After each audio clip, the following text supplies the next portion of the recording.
कहानी भगवान के भोले भाले भक्त की। भक्त धन्ना जी का जन्म मुंबई के पास धुआन गांव में एक जाट घराने में हुआ। आपके माता पिता कृषि और पशुपालन करके अपना जीवन यापन करते थे। वह बहुत निर्धन थे। जैसे ही धन्ना बड़ा हुआ उसे भी पशु चराने के काम में लगा दिया। वह प्रतिदिन पशु चराने जाया करता।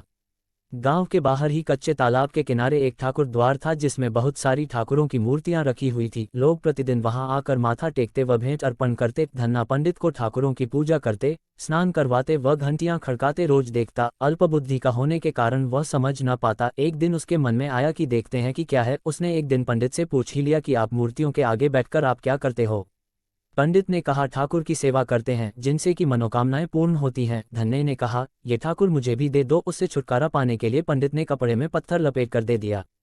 घर जाकर धन्ने ने पत्थर को ठाकुर समझकर स्नान कराया और भोग लगाने के लिए कहने लगा। उसने ठाकुर के आगे बहुत मिन्नतें की। धन्ने ने कसम खाई कि यदि ठाकुर जी आप नहीं खाएंगे तो मैं भी भूखा ही रहूंगा। उसका ये प्रण देखकर प्रभु प्रकट हुए तथा रोटी खाई व लस्सी पी। इस प्रकार धन्ने ने अपने भूलेपन में पूजा करने और साफ मन से पत्थर में भी भगवान को पा लिया।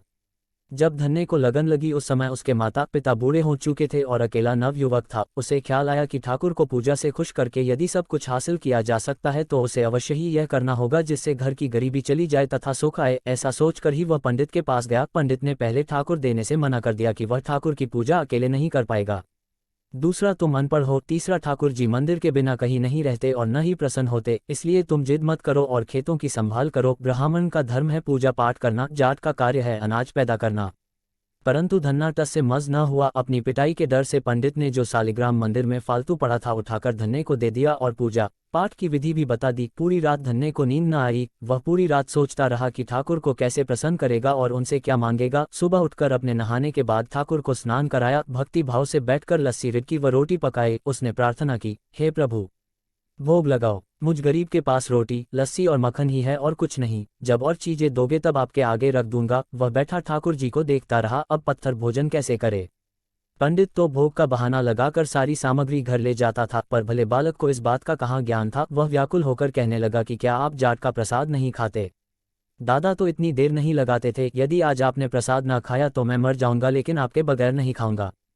प्रभु जानते थे कि यह मेरा निर्मल भक्त है, छल कपट नहीं जानता। अब तो प्रकट होना ही पड़ेगा। 1 घंटा और बीतने के बाद धन्ना क्या देखता है कि श्री कृष्ण रूप भगवान जी रोटी मक्खन के साथ खा रहे हैं और लस्सी पी रहे हैं। भोजन खाकर प्रभु बोले, धन्ने जो इच्छा है मांग लो, मैं तुम पर प्रसन्न हूँ। धन्ने ने हाथ जोड़कर विनती की, भाव जो तुम्हारी भक्ति करते हैं तू उनके कार्य संवार देता है। मुझे गेहूं, दाल व घी दीजिए, मैं खुश हो जाऊंगा। यदि जूता, कपड़े, 7 प्रकार के अनाज, गाय या भैंस, सवारी करने के लिए घोड़ी तथा घर की देखभाल करने के लिए सुंदर नारी मुझे दें। धन्ने के यह वचन सुनकर प्रभु हंस पड़े और बोले, ये सब वस्तुएं तुम्हें मिल जाएंगी।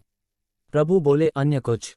प्रभु, मैं जब भी आपको याद करूं आप दर्शन दीजिए, यदि कोई जरूरत हुई तो बताऊंगा। तथास्तु, भगवान ने उत्तर दिया, हे प्रभु, धन्ना आज से आपका आजीवन सेवक हुआ, आपके अलावा किसी अन्य का नाम नहीं लूंगा। धन्ना खुशी से दीवाना हो गया। उसकी आंखें बंद हो गई। जब आंखें खोली तो प्रभु वहां नहीं थे। वह पत्थर का सालिग्राम वहां पड़ा था। उसने बर्तन में बचा हुआ प्रसाद खाया जिससे उसे 3 लोकों का ज्ञान हो गया। प्रभु के दर्शनों के कुछ दिन पश्चात धन्ने के घर सारी खुशियां आ गई। एक अच्छे अमीर घर में उसका विवाह हो गया। उसकी बिना बोई भूमि पर भी फसल लहलहा गई। उसने जो जो प्रभु से मांगा था उसे सब मिल गया।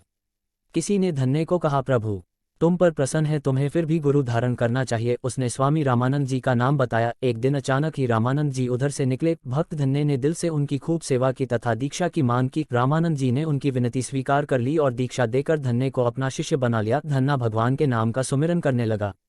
जय श्री कृष्णा।